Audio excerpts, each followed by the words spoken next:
Right, everyone, welcome back to the GPA podcast. We're here with Hugh Marr at the Surrey Golf Lab. Hugh, how are you, mate? No, pleasure. It's great. That's I'm all good. You? Very good, mate. Very Yeah. good. And the sun's shining. This is an English summer. And if it's not started raining in the next half hour, we've had a right touch. 100%. Wearing a vest here. Yeah. I left from Brisbane winter, mate, and it was warmer over there. So. Oh, yeah. And, mate, for people that don't know you, do you mind getting into your history with golf, how you got into golf and how you got to where you are now? Wow. Basically, I started playing golf purely out of boredom. That we had a holiday home. We still have a holiday home in the north of Scotland, and really the only thing to do was play golf. So there was a 18-hole golf course there, and my grandmother had some old clubs in the garage. That my brother and I started playing golf that way, and literally within 9 holes, I was completely addicted. It's the start of a love affair that still carries on to this day. And even then, I can remember I was so into getting better, and way before the internet, sort of golf books, magazines, videos, I was already exploring everything I could to get better. Not really aware that it was going to result in a career in coaching, but that's ultimately where it ended up. That's lovely, mate. And obviously, along that journey, you've had some progressions. And from listening to you on other podcasts, you've coached everyday golfers to elite players to everyone in between. How did that progression happen? I think more a combination of factors. A combination of, number one, being passionate about getting better. So really my driver from day one was, if I can get just a little bit better every single day, and in the early stages of my career I needed to get a whole shit ton better pretty early, and even to this day it's still the same thing. Can I just get a little bit better, whether it's gathering a little more information, understanding something better, communicating it better?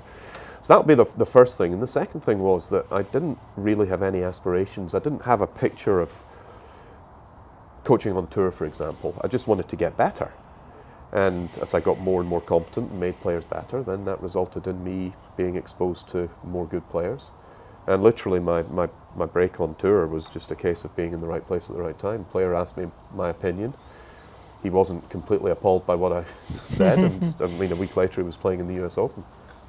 Yeah, that's unbelievable. Yeah, I mean, pure good fortune at that, when it comes to that. And with coaching an elite player, is there differences compared to coaching someone that's a weekend warrior? And I guess obviously there's different things on the line, a lot of money and pressure of that being their career. But do the fundamentals change? No. I get asked this an awful lot, and I just do not believe that it's any different. You're coaching a human being in an athletic endeavour. End of story. The pressure thing, absolutely. You're certainly under greater scrutiny, and probably working with better players. If your principles aren't correct, then they're going to get found out. If you ask a very gifted player to do something and it doesn't get the desired result, there's a decent chance no one's going to be able to do that. And as a result, it's probably your principle that's incorrect. I think that I've got a slightly different take on the pressure side of things, in that our club players, our leisure players, this is their downtime. They spend a huge amount of money, a huge amount of time. They're passionate about the game of golf. The responsibility to help them is just as great as the responsibility to help tour players. It's just communicated in a different manner. Tour players they're still human beings. They've still got a golf swing, which is basically a jumble of components, and your job is to find the component to shift to make that player better. Yeah, I like that take. And I work with a couple of tour players and weekend warriors, and sometimes you get the weekend warriors that are just mad into it. They'll do anything to get better. Absolutely. They've researched every article they can find, and they're dying to get better. Yeah, so absolutely. I guess when it comes to that, you're dead on. I don't think it's any different. I really don't. Yeah. And tell me, mate, I've watched a lot of your videos online. I think it's Incy Mehmet. Yep. And she was trying to hit a fade, I believe. Yep. And all you changed was the ball position. Yep. There's a lot of coaches that are probably listening to this, and a lot of coaches online. Yep. There's so much you can do when it comes to working in a lesson. How do you structure a lesson? What are your general philosophies around that as well? As a general coaching philosophy, I want to find the least invasive way to make the player better. Yeah. So I'm effectively looking for the smallest change that gets the biggest bang. Now, I'm not a believer that there are many absolutes in the golf swing. So for coaches out there who are coaching a setup position, I believe that to be flawed, because different players need to stand to the ball differently to produce different ball flights. So if you've got a player who wants to hit a draw, their start position needs to look fundamentally different to one who's trying to hit a fade. Now, if you accept that start position gives you two things, it gives you access to appropriate movement geometry. So if I move your ball position forwards, I can fundamentally shift the direction that golf swing goes. But it also buys you the opportunity to move correctly. So it gives you movement options. Now, as we're well aware, not many players will use those movement options, but that doesn't mean that you don't give them the chance. So I put a huge amount of emphasis on start position for players of all standards. I had a very good player here yesterday, +3 handicapper, who's just suddenly started hitting it terribly. And it literally was a case of altering tilts and turns. I mean, literally putting him in a different place to start, and everything changed as a product of that. My philosophy of trying to find that least invasive change, generally I'm looking at start position to achieve that. Most players, most ability levels can shift start position relatively easily. As soon as the club starts to move, that's more stress on the system. So get them in an appropriate start position, see where that takes you. And yeah, you will need to shift movement. But let's do the simple stuff first. Let's give them a chance through improving the simple stuff. And it's amazing how often, as golf coaches, we can see a huge improvement in impact and output as a product of a small change in setup. And the industry talks so much about how important setup is, yet we're not coaching it enough and well enough. Not putting enough emphasis on it, in my opinion. Okay, I like that. And there's a lot of golf nerds that listen to this, so... We love a golf nerd. So how would you set up, or like to see someone set up if they were hitting a draw versus a fade? Well, draw ball position be more towards the middle of the stance, with more shaft lean and higher handle, opposite for fade. Okay. Basically, you're then able to reorientate the face position, the swing direction, and the attack angle, all of which combine to produce a ball flight given a middle strike. Okay, I like that. And going back to, I guess, your coaching philosophies then, I've gotten tons of lessons from different coaches over the years, and I'll say, okay, we're going to make this change. You might hit it like shit for a few weeks, maybe a few months. With your clients, are you trying to see a relatively quick change and their skill change as well, or are you expecting a bit of a downturn whilst they adapt to that new mechanic? Number of things to pick through. Yeah. If you can't shift the impact data in 3 shots, it's not the right change. 3 shots? Yeah. Now that doesn't mean the player's made the change. It Yeah. means you've started the journey. Making the change, I believe to be relatively simple, and certainly my experience suggests that the case. Getting the player to own the change is the harder bit. Now, from a commercial perspective, if I'm a golf coach and I'm saying you're going to get worse to get better, that's a pretty crap sell. And frankly, if I were taking a lesson and someone gave that to me, I'd shake the coach's hand and go find someone else. Owning it takes time, and there may be some ups and downs through that owning process, but if the information you've been given is correct, there's evidence that it's shifted the player's impact towards something more desirable, then making the initial change is quite simple. Yep, I like that. And it must be really comforting for a client of yours as well when you say, okay, we're going to make this change. Let's see it happen here. If it doesn't work, we'll try something else. I'll say that to anyone that said, right, I've got a number of options we can go with here, and I'm going to pick this option to start for the simple reason that it's had the most success in my experience. But if this doesn't quite work for you, then we've got option B, C, D, E. And I think that gives the player a degree of reassurance, because they're almost like, well, it's not me if it doesn't go right. It's so easy for players to feel that it's their fault for things not improving. And being able to sell, actually, there's a number of ways we can do this, is very appealing to the majority of clients. Of course. And you're still driving the lesson, but ultimately you're making it very obvious early on that there's more than one way to skin the cat. Of course. And there's probably people listening to this now thinking, well, my coach doesn't quite do it like that. So if someone's maybe on the fence or they're looking for someone to engage with, how would you think about selecting your coach? Because there's so many options, whether you do it face-to-face or online.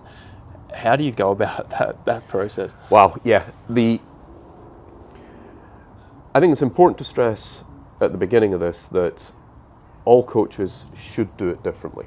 And ultimately, if they get the result, you can't question how they've gone about that.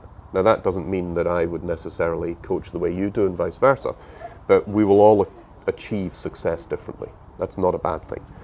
If the player's not improving, as a coach, I'd be asking myself why that's the case. What am I missing? And as a player, if that process is ongoing, I'd be questioning whether that coach is appropriate. Now, in terms of selecting a coach, I still believe the best sales tool is to do a great job, make players better. Word of mouth is still the best way, particularly from an in-person perspective, working in an area. Yes. Now, obviously, the internet has now made every single golf coach on the planet accessible, and that means that you have got greater choice. Doesn't necessarily mean it's a good thing. The coaches through the various coaching platforms out there, the coaches that are at the top of the rankings, are clearly doing a better job than those that aren't. So you've got a means of selecting them. But you also have to take into account, well, is that a good personality fit? Am I able to do what the coach is asking me to? Do I like the coach's philosophy? There's so much involved, but ultimately look for people that make players better. That's still the best means of selecting a coach. Yeah, I really like that. And how I selected my current coach was asked a few people in the local area and said, do you know who's doing quite well, teaching a number of people? Yep. And again, it seems like the foolproof method. And even with myself, a lot of my business, like yours, might be online. And yep. Still, I think the clients that come to me from word of mouth referrals, they already trust you, don't they? Yeah, coming correct. in the door. I mean, it's a very strong start point. Personally, I'm not a huge fan of coaching online because the sensory element of coaching golf, seeing the ball flight, hearing the strike, watching the interaction with the ground, being able to cross-reference that against impact data, I like that. I think the sensory element of golf instruction is underrated, and it's certainly very important for me. Yeah, of course. And data. So I imagine over your coaching years, it's changed a lot what you have access to, yeah. The information that you use. With a person that's coming in for a lesson here versus online, mm-hmm. What do you have utilization to? What do you use for people here? I use the OnForm app for all of my coaching, for my video and reviews, etc., etc. So I'll basically got a one-stop shop where I can get everything I need, whether it's course stats, whether it's TrackMan data, whether it's the client's own videos, whether it's physical screenings. Basically, I've got a central hub where I can put everything. I much prefer to have impact data because ultimately there's so many ways to produce an impact and there's so many different impact combinations that can be effective. I want to know what it is this player does to produce good shots and bad shots. If I can measure it, why wouldn't I? Yes. So I've got an opportunity to guess or measure. I'm going with measure every time. Okay, and there's so many different data points as well with a TrackMan that you may use. You may use Foresight. I'm not exactly sure your system. TrackMan guy. TrackMan guy. Mm-hmm. Sorry. That's been forever. So, do you have particular data points that you like to see? And I have particular data points that I will reference. Yeah. I think the data point for that player to focus on is going to be very individual. I'm a firm believer that the nature of low point is quite a key component. So I'm looking at low point across 3 dimensions, not just to and from the target, but how deep and also how much heel to toe. I think that's a pretty key indicator of quality of strike, that you get those 3 talking to one another, the player's going to hit the middle more often than not. But obviously we're looking at face angle, we're looking at strike location, we're looking at speed. There's so many different elements you need to consider before you say, right, Billy, if we get this, everything else is going to come along for the ride.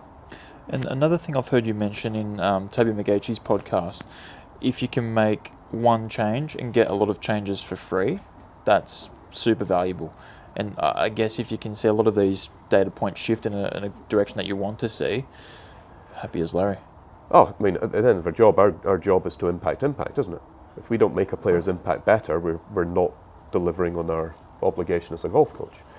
I'm always looking to try and find that one change that will give me a couple for free. It's not always the case, but the beauty of using data to inform your coaching is that you start to build up this library of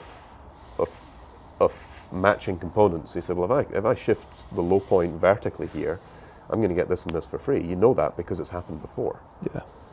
It's not just a means of being able to quantify the impact, it's a means of being able to quantify your coaching and your delivery. No, there's so many threads to pull on that. But look, mate, I guess for me, I'm a physio, and I'm pretty biased when it comes to the body and the golf swing. I know that you've worked with Mark Bull and... Yeah, we've been together longer than both of us have been married. Really? That's a strong relationship. Well, yeah. Yeah, it's had its ups and downs for better and worse. So tell me when you started looking or started working with Mark and I guess trying to understand how both of those mesh together. My primary motivation for working with any specialist outside of my skill set is, number one, for me to increase my understanding of a player's movement, player's performance. Using 3D as an example, it's made me a much better coach, and I've never switched a 3D machine on in my life. Really? But it has given me a much, much better understanding of anatomy, of function, of dysfunction, of complementary components, of components that disagree, of injury risk, of injury management. It's made me a much better golf coach. Is it something that I would ever see myself integrating into my own coaching? Never say never, but I doubt it very much, because I'll never ever be as expert as Mark is. So why wouldn't I just refer my clients to an expert? And it's the same with your discipline. I'm not going to, I know nothing about physiotherapy. I'm not going to ever prescribe movement programs or training programs or rehab programs. That is unethical. We're all experts in something, and we can't be expert in everything.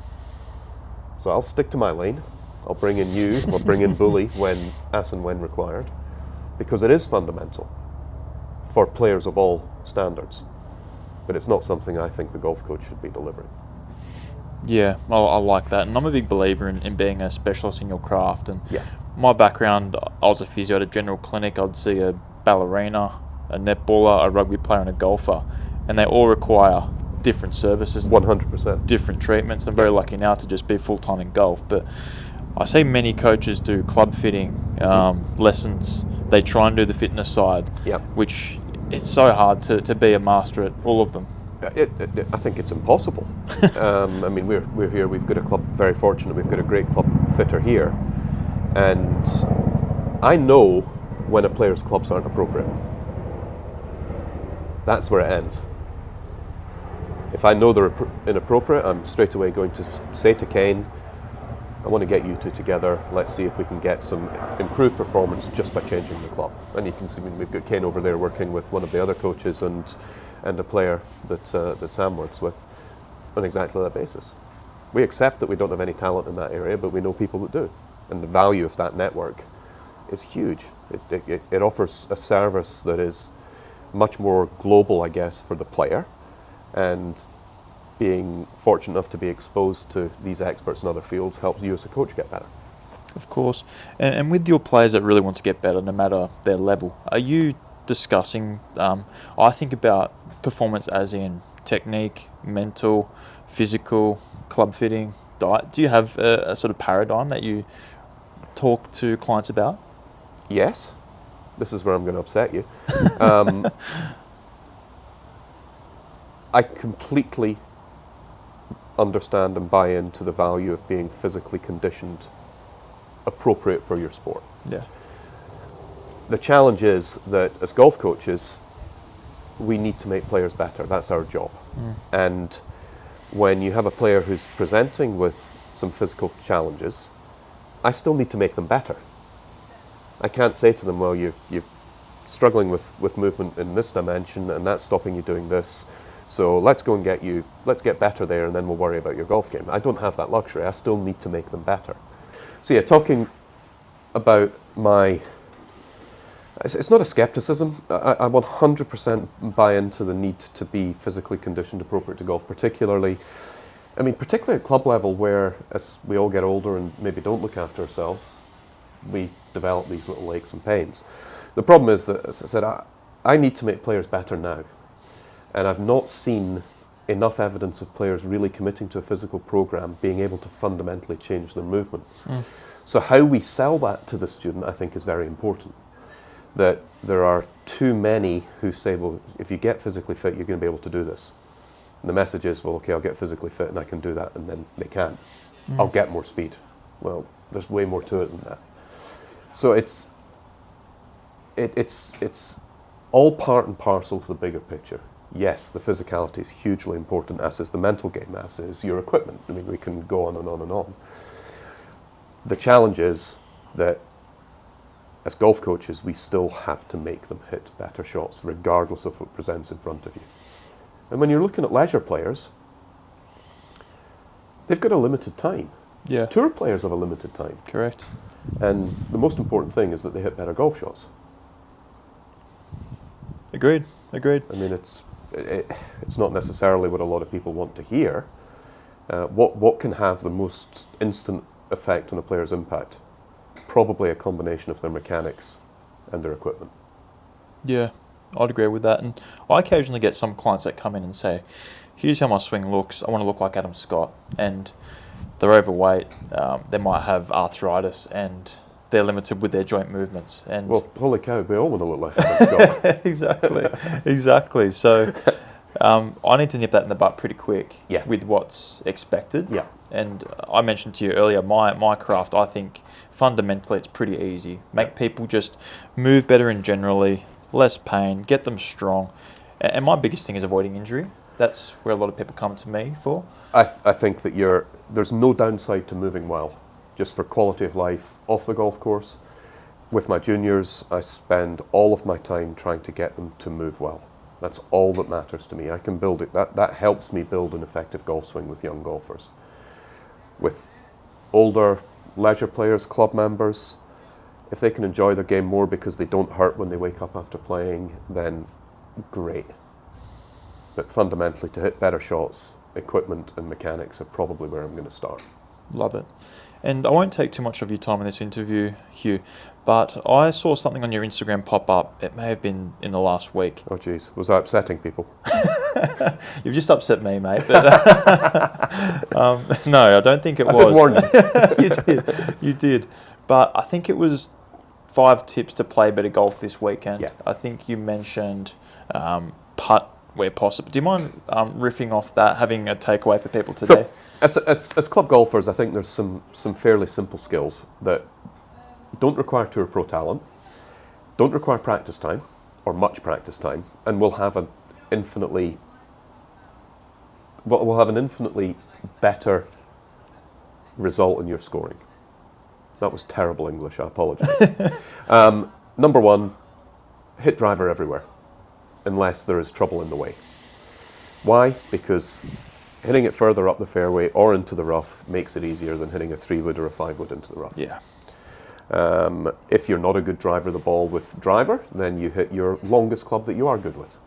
Number 1. Number 2, when playing to the greens, understand that hitting at the middle of the greens, the fat part of the greens, will generally leave you simpler chip shots. People grossly misinterpret how close you need to hit it. Basically, every club player, if they hit one more green around, they will score 1 shot better, minimum. Yeah. When you are faced with a chip shot, make it the simplest chip shot you know you can play. And when you're holing out, dead simple, just make sure that you're from inside 4 feet. Pretty much every club player will gain a shot inside 4 feet easily. Just aim it at the middle hole and hit it solid. Okay.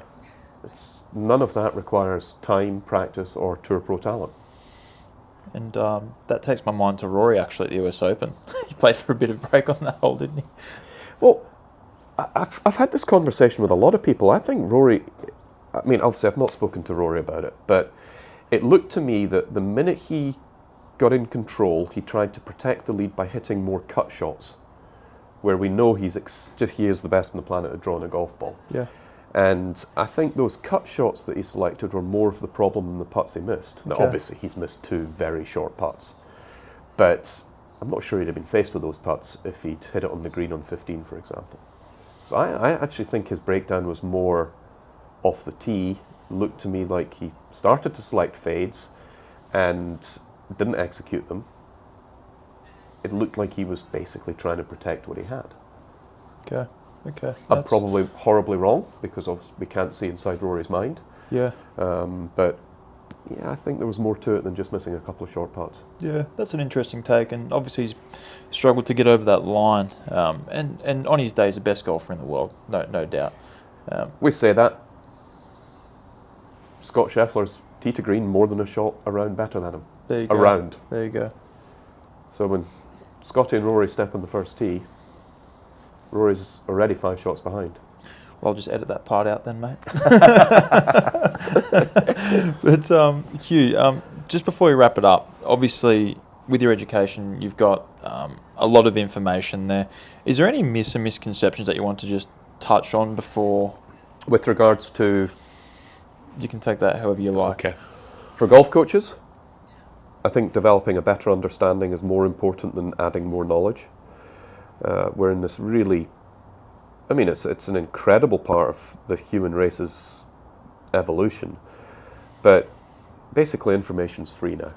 And the problem with information is that just owning it doesn't mean that you understand it. And experts in every walk of life understand the same situation better than the rest. So I would say for golf coaches, understanding what you know is way more important than adding to what you know. As far as players are concerned, there is no reason you can't get better. There's very, very few players I've met who can't get better, of all standards. And finding the right coach who can help you with that. Good golf coaching makes players better. Bad golf coaching doesn't. There's plenty of good coaches out there. Go find them. Correct. No, I love that, mate. And I love how you challenge people in a polite way. Yep. You make people think. I can be impolite if you want. Please don't. But I think your page, I've got a lot of information from it, even being a physio. So no, I appreciate the stuff that you put out, and thank you for being I think a leader in the industry as well, mate. So that's very kind. If people are listening, mate, do you mind letting people know where they can find you and get in touch? Hugh Marr Coaching on Instagram and hughmarr.com on the old interweb. Perfect. There you go, everyone. Thanks so much for watching. Hugh, thank you again, mate. No, pleasure. And it's been an absolute honour. Thank you.